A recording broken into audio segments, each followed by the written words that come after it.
laskar FPI sudah, 6 pemuda hebat yang menukar nyawanya demi untuk melindungi gurunya Al Habib Muhammad Rizik bin Husain bin Syihab. Mereka nggak mati begitu saja. Mereka pemuda istimewa. Mereka punya yang namanya apa? Yang namanya daripada keistimewaan dari Allah Ta'ala. Apa itu? Mereka bisa diberikan izin oleh Allah, bisa memberikan syafaat kepada 70 anggota keluarganya, saudara. Masya Allah, mudah-mudahan anak-anak kita jadi pejuang. Mudah-mudahan semua suami-suami kita jadi pejuang. Amin ya Rabbal. Waktu malam kejadian, 6 laskar ini pamitan sama orang tuanya dan minta doa. Kemudian orang tuanya bilang mau doa apa? Apa kata orang tuanya? Orang tuanya bilang daripada anaknya bilang mau doa apa nak? Apa kata si anak? Semua 6 nih, nggak pakai janjian nih. 6-6-nya bilang, bu doain saya malam ini mati syahid bu. 6-6-nya sudah. Baik. Yang kedua, ada salah satu laskar yang syahid. Kebiasaannya dia ini namanya Andi. Ini Andi biasanya suka bangunin ibunya tahajud tengah malam. Itu termasuk daripada keseharian dia. Dia suka bangun, bu tahajud bu, ayo. Anda tahu ibunya cerita hampir setiap malam saya dengar dengan jelas anak saya bangunin saya untuk tahajud, padahal anaknya sudah wafat, saudara. Anaknya udah wafat, tapi anaknya masih bangunin ibunya. Masya Allah. Begitu Allah muliakan para 6 syuhada ini, saudara. Kemudian 6 syuhada ini belum ada yang kawin, belum ada yang nikah, dan ada salah satu orang mimpi setiap malam berturut-turut selama 6 hari. Yang dimimpikan, saudara, setiap mimpinya si syuhada ini melaksanakan pernikahan yang super mewah. 6-6-nya menikah dengan super mewah di setiap malam dimimpikan, saudara. Masya Allah. Allah Ta'ala kasih yang namanya kedudukan.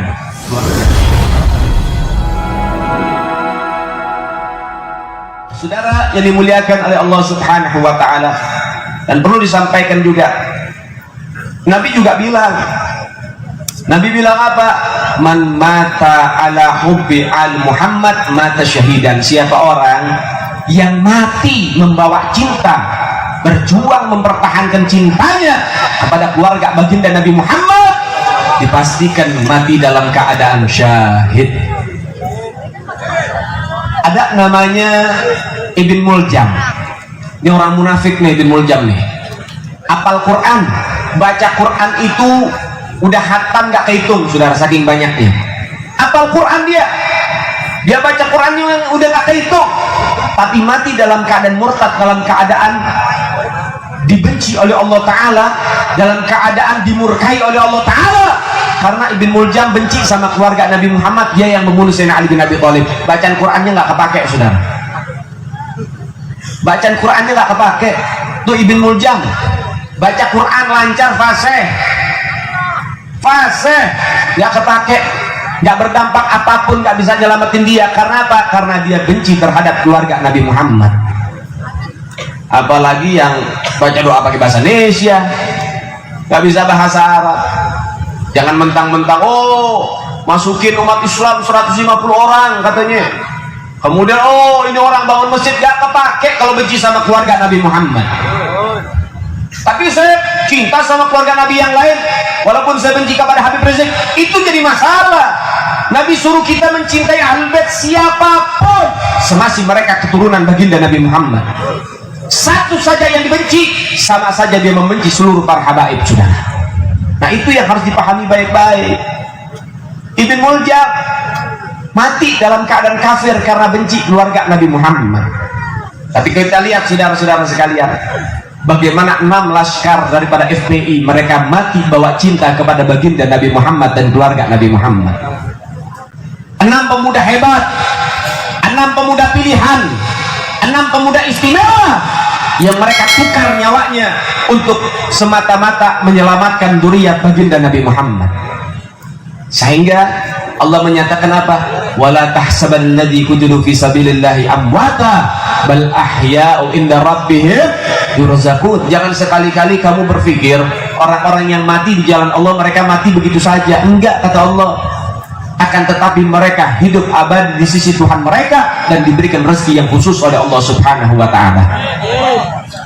6 laskar FPI sudah, 6 pemuda hebat yang menukar nyawanya demi untuk melindungi gurunya Al-Habib Muhammad Rizik bin Husain bin Syihab. Mereka nggak mati begitu saja, mereka pemuda istimewa. Mereka punya yang namanya apa? Yang namanya daripada keistimewaan dari Allah Ta'ala. Apa itu? Mereka bisa diberikan izin oleh Allah, bisa memberikan syafaat kepada 70 anggota keluarganya, saudara. Masya Allah, mudah-mudahan anak-anak kita jadi pejuang. Mudah-mudahan semua suami-suami kita jadi pejuang. Amin ya Rabbal. 6 laskar syuhada. Perhatikan baik-baik. Saya mendapatkan daripada cerita ini dari menantu Habib Rizik, Al-Habib Muhammad bin Husain Al-Attas, yang mana menantu Habib Rizik ini, Habib Muhammad, mendapatkan cerita dari orang-orang yang bermimpi, yang terkait, bukan kata orang, tapi langsung dari orang-orang yang terkait, saudara. Baik, yang pertama, ada salah satu laskar yang wafat menjadi syahid, namanya Ambon. Itu nama panggilannya. Di dalam mimpi saudaranya, mimpi nih. Di dalam mimpinya dia melihat Ambon itu punya rumah yang gede luar biasa. Saking besarnya rumahnya, itu kolam renangnya puluhan. Anda kalau main ke tempat orang-orang kaya, itu kolam renang rumahnya orang kaya mau segede apapun paling 2-3 biji, paling 2 kolam renangnya. Tapi ini Ambon punya rumah saking gedenya, kolam renangnya puluhan. Bahkan ketika Ambon buka pintu, nih si saudara pengen masuk berkunjung, buka pintu Ambon, ternyata Ambon di situ di dalam rumah sama ibunya, saudara. Ini tanda ibunya orang yang pertama bakal ditolong nanti sama si Ambon nih, bakal dikasih syafaat sama anaknya, saudara. Kemudian akhirnya apa? Ambon terima tamu. Tamunya bukan 1-2 orang, sekampung. Satu kampung rumahnya Ambon untuk minta doa sama Ambon, saudara. Dan Anda tahu, ini satu kampung semuanya ketampung di rumahnya. Jadi Anda pikirkan, satu kampung nih tamu-tamunya dia itu ketampung di rumahnya Ambon. Besarnya kayak gimana itu rumah, saudara? Ruang tamunya aja bisa nampung orang sekampung. Masya Allah Ta'ala kasih kedudukan beliau. Masya Allah. Baik, yang kedua, ada salah satu laskar yang syahid. Kebiasaannya dia, ini namanya Andi. Ini Andi biasanya suka bangunin ibunya tahajud tengah malam. Itu termasuk daripada keseharian dia. Dia suka bangun, Bu, tahajud Bu, ayo. Anda tahu ibunya cerita, hampir setiap malam saya dengar dengan jelas anak saya bangunin saya untuk tahajud, padahal anaknya sudah wafat, saudara. Anaknya udah wafat, tapi anaknya masih bangunin ibunya. Masya Allah. Baik, yang berikutnya. Yang berikutnya ini waktu malam kejadian, 6 laskar ini pamitan sama orang tuanya dan minta doa. Kemudian orang tuanya bilang, mau doa apa? Apa kata orang tuanya? Orang tuanya bilang, daripada anaknya bilang mau doa apa, nak? Apa kata si anak? Semua 6 nih, nggak pakai janjian nih. 6-6-nya bilang, Bu, doain saya malam ini mati syahid, Bu. 6-6-nya, saudara. Kemudian ada salah satu lagi, namanya Lutfi Hakim. Kemarin ada haul akbar, haul serentak 6 syuhada se-Indonesia atas instruksi imam besar kita. Nah, Lutfi Hakim ini dibikinin haulnya juga, semua pada dibikinin haul. Dan waktu Lutfi Hakim ini dibikinin haul di kampungnya, masjid membludak, keluarga semua ikut. Anda tahu, adiknya Lutfi Hakim ini ketika mahalul qiyam, sang adik melihat dengan mata kepalanya dalam keadaan terjaga dan sadar, ternyata di depannya ada kakaknya sang syahid yang bernama Lutfi Hakim, saudara, hadir dalam maulid Nabi Muhammad. Kemudian kakaknya nengok ke belakang dan memberikan senyuman kepada adiknya. Masya Allah, begitu Allah muliakan para 6 syuhada ini, saudara. Kemudian 6 syuhada ini belum ada yang kawin, belum ada yang nikah. Dan ada salah satu orang mimpi setiap malam berturut-turut selama 6 hari. Yang dimimpikan, saudara, setiap mimpinya si syuhada ini melaksanakan pernikahan yang super mewah. enam-enamnya menikah dengan super mewah, di setiap malam dimimpikan, saudara. Masya Allah, Allah Ta'ala kasih yang namanya kedudukan luar biasa. Kemudian saya dapetin cerita juga, 6 syuhada ini 5 dimakamkan di MS, di pesantren Habib Rizik. Dan Habib Rizik memberikan daripada kesempatan ketika dikasih tahu, diminta oleh Habib Rizik, ana minta ini jenazah dikubur di MS begini begini. Semua orang tuanya setuju, kecuali ada yang satu bukan nggak setuju, tapi orang tuanya minta, Beb, saya mau anak saya dikuburin di kampung saya, jadi biar kalau ziarah biar dekat. Dan Habib Rizik nggak memaksa, ya kan, nggak jadi masalah. Sehingga ada 5 laskar yang dikubur di MS. 6 jenazah. Ini jenazah keluar setelah 3 hari. Anda boleh tanya kepada siapapun yang ngerti jenazah. Jenazah sehari semalam kalau misalnya nggak diurus, nggak dikubur, itu udah bau, saudara. Ini 3 hari jenazah baru keluar. Anda tahu darahnya masih tertetes dengan segar, saudara. Itu yang pertama. Yang kedua, satu nenek daripada syuhada, dia pengen lihat cucunya, cuman sama keluarga jangan dilihat, takut sedih, dipegang aja.